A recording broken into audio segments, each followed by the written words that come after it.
Hey everybody, Mark Dawes here, and this video is about the preemptive strike because someone has just sent me an email and they've asked me to answer this question for them, and I said I'll do it on video so they can use it on their courses. And the question is this: I've been asked by a doorman, is it okay to preemptive strike? The question is twofold: if the threat has a weapon in their hand, and does it change if they haven't got a weapon in their hand?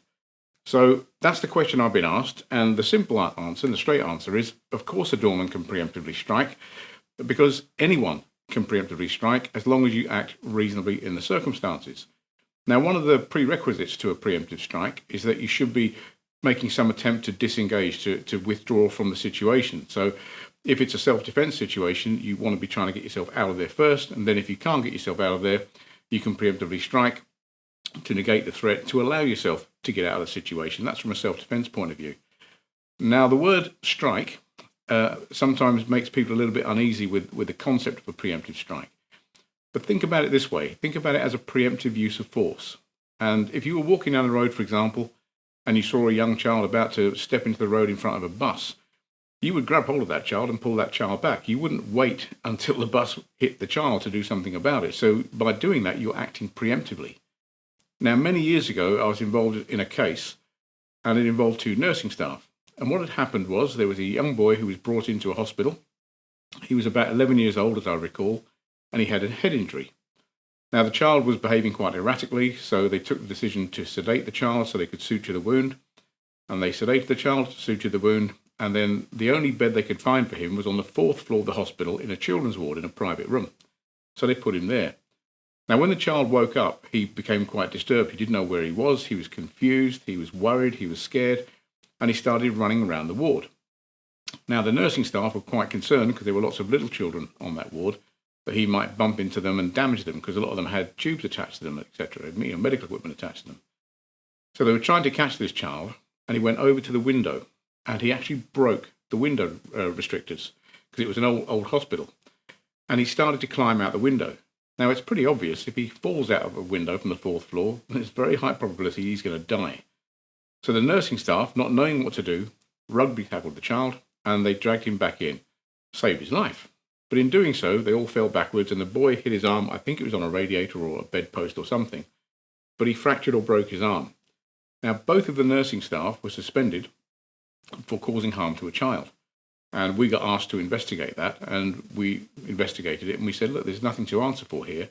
They acted reasonably. It was necessary to do something. What they did was proportionate. The harm that was caused was proportionate to the harm that would have been prevented had the child jumped.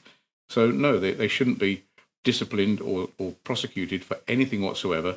And they weren't. In fact, the police weren't interested. They weren't going to take it any further because they said, it's more than reasonable. But the hospital had this policy that you can't cause harm to a child. So that's one example.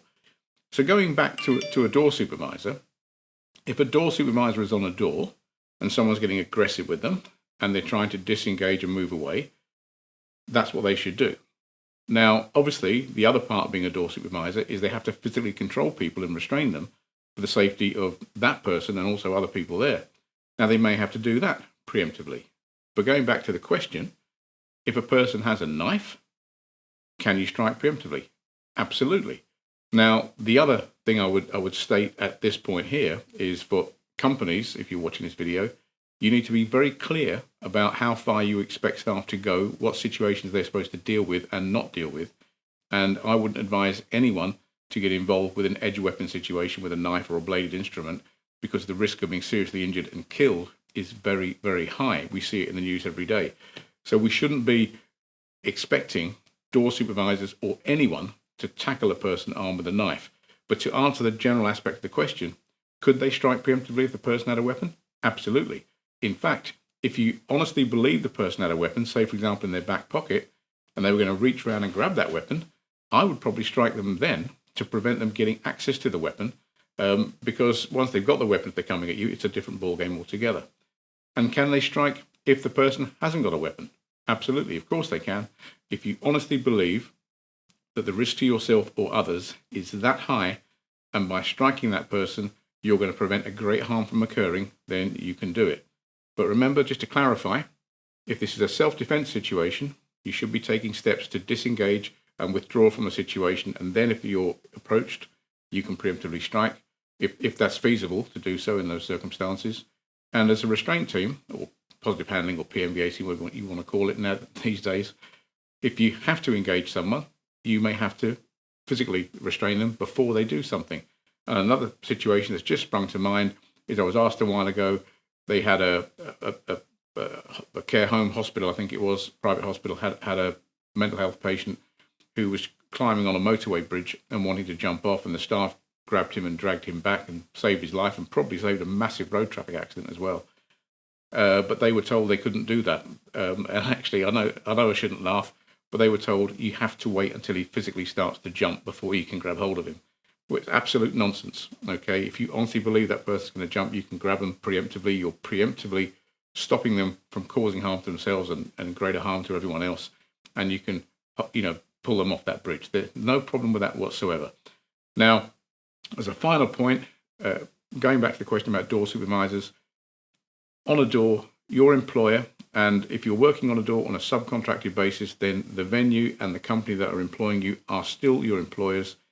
They need to be very clear on what is expected of you and what is not expected of you, and what you can and can't do. And if they don't want you to preemptive strike, because there was another conversation I had with someone the other day saying their company did not want to use any preemptive use of force, then the only option you've got is to withdraw. But the key thing here is the law applies irrespective of what industry sector you work in, irrespective of what your job is, irrespective of what you do. The law doesn't change. And in one famous case, the judge ruled you can't put up a wall and stop the law from coming in. The law is the law, and that's all there is to it, really.